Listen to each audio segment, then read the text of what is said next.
Hey, good morning, friends. Mark Holmes here, and as always, thank you guys for watching, commenting, and subscribing to the Joe Boo Sports Report. Without you guys, this literally does not work. I know it's actually late for me getting my video up, but I think I'm finally past the jet lag stage, just in time to go home. And of course, now, look, boom, blue skies. Yeah, just in time for me to leave. But, I got to thank everybody. The Dak Prescott Stand Up to Cancer charity drive is over. Got almost $11,000. They were trying to raise at least $10,000. And added to the list that I had last night, Thomas Garrett and Bramlett J34. Definitely already added to it, and I think it's 53 people. So I'll do another video and I'll get all the numbers together and we'll see, make sure that everybody is good to go for that. So we'll do that drawing Monday night during our live stream. Finally, I'll be back in my man cave. You know, I love to travel. It's been great. Spending time with Richard and Felicia and Jamie and Jay and all those people and stuff when we were at Deep Creek. It's been incredible being out here with my daughter, and it's going to be sad leaving tonight with her on the other side of the country, but it's been good. But it's also great to get back home because I miss my man cave. I miss my setup, my desk and all that, where everything is just right there, boom, and I'm ready to go. But you got to be able to roll with the punches and go with the flow. Have you guys seen the Jets' new uniforms?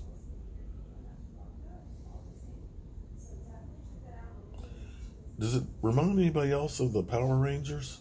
Are they thinking that maybe if we do a Power Rangers style uniform, we'll get some extra power and maybe defeat the evil New England Empire?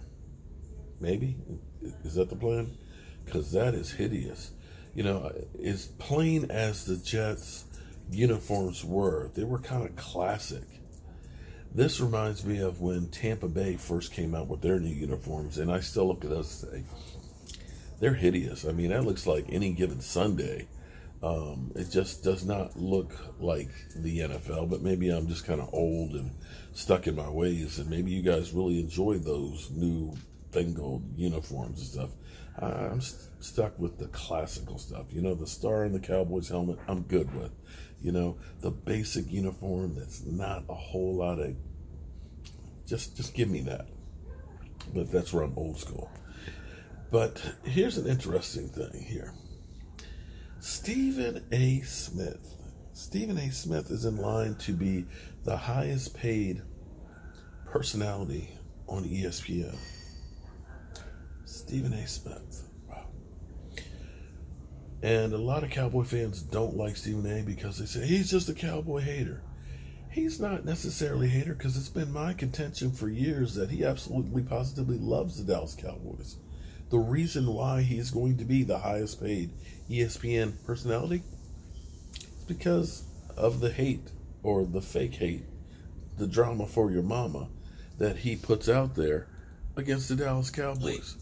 It's not about sports, but it's unbelievable what's happening there right now. I'm gonna keep my cool, because I'm gonna think that Phil, as the draft approaches, is just entertaining stuff just to make sure his phone is ringing. I'm gonna hope that he's lying, Max Kellerman, because if this happens, if this happens, Max, I don't know what I'm gonna do with myself. I just don't know. I just don't know. Go ahead, Max. Go ahead. It's unbelievable. I was saving the Lori Markkinen stuff for when... Wait a minute. Here, that's a better camera. I'm sorry, Mom. No, it's okay. I don't need scripts from you. That damn Phil Jackson, man. I'm that so damn angry. Phil Jackson. Look, did LA give up too much to get a guy who has been labeled soft, although he puts up 19-9, which only 11 other guys do? Is that a trick question? You tell me. They gave up Kwame Brown. Two Who first cares? rounders. I could care less. Tied into his salary for 4 years. First of all, understand something. When you're giving up first round picks, if you are a quality team in playoff contention, it really doesn't mean that much. That's number one. Number two, and more importantly, Kwame Brown is gone. The City of Angels, Hollywood, just should be celebrated. Throw a parade already, whether you win a championship or not. This man was a bona fide scrub. He can't play. No disrespect whatsoever, but I'm sorry to tell everybody the truth. The man cannot play the game of basketball. He has small hands. He can't. Yeah. So he's going to get paid. Right. Well, I ain't mad at him because he's figured out what works, and that's his gig. It's a stick. And, he's in a no-lose situation because Cowboy fans hate him, and people that hate the Cowboys love him. So he's just doing what he's doing. And if you look around, you see that he is the sportscaster that has launched 1,000 ships.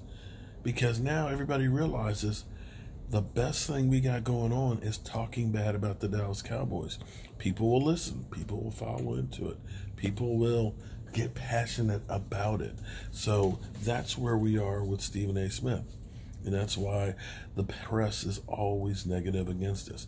They'll end up saying, oh, the Dallas Cowboys, they won't win the division. Why? Because it brings up the passion of the Dallas Cowboy fans that say, you guys are full of crap. And again, click, click, click, click. So here we are. Dallas Cowboys have about $6.5 million currently cap room. We don't know exactly where we're standing with DeMarcus Lawrence, his deal. We know we have next year about $112 million in cap space. So it behooves the Cowboys to go ahead and start getting some of these deals done and saving some cap space for this year and kicking the numbers next year because you've got more money there. And, of course, the salary cap will go up another $10 million or so because that's what it does every year. So you take DeMarcus Lawrence, you sign him to a long-term deal, and you end up, getting, a $10 or $12 million cap hit, create about $8 million worth of space, money that you can use for re-signing Dak or Zeke. Same thing with Amari Cooper and stuff. And as we get our drafted players, you also start looking at the roster and saying, okay, we filled this hole, and this hole, and this hole. Maybe there's some veterans out there that we can let go because we have a cheaper option. It's not pretty. It's not something that you want to do, but it's the reality of how you have to win in football. And you look, and what teams are realizing now, especially at quarterbacks, and this is where it's going to get interesting. Arron Rogers, highest paid player in the NFL, biggest contract ever. Green Bay Packers are now looking back at that saying, we might have screwed up. Because here's the thing. There's no incentive whatsoever for Arron Rodgers. Had they not signed him to a long-term deal when they did, they still had 2 years left on the deal, he would be going into the last year of that deal. He's already thrown the coach under the bus.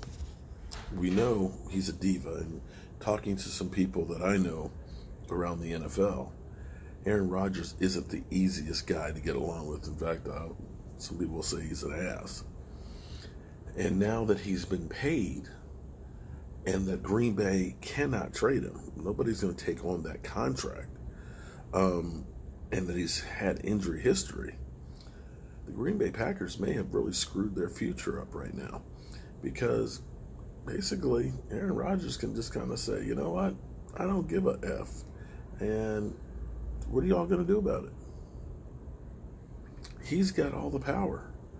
So as teams look at these big contracts, because we're looking at a lot of these big contracts that are now blowing up in people's faces. You look at Antonio Brown, who wanted more money. You look at Le'Veon Bell, where they're trying to sign him to a contract that probably would have paid him more than what he's going to get from the Jets with those Power Ranger outfits. I don't know, maybe Le'Veon said, you know what, I'm holding out again because those uniforms are so ugly. You look at the guaranteed money for Kirk Cousins or the guaranteed money for an Alex Smith. Now teams are realizing how big of a chance they're taking on these things, and they're going to try and reel these things in. And now you've got Seattle with Russell Wilson going into the last year of his deal and basically saying, I want a deal done right now. So when you go through and you got to figure that Russell Wilson's going to be over 30 easily. I'll take Russell Wilson right now over Arron Rodgers because at least Russell Wilson is a team guy. I'm not sure Arron Rodgers is that team guy, or if it's more about me. So it's going to be interesting. And even with, as we look at paying Dak, Dak has shown that he stays healthy 3 years, hasn't missed a game because of injury.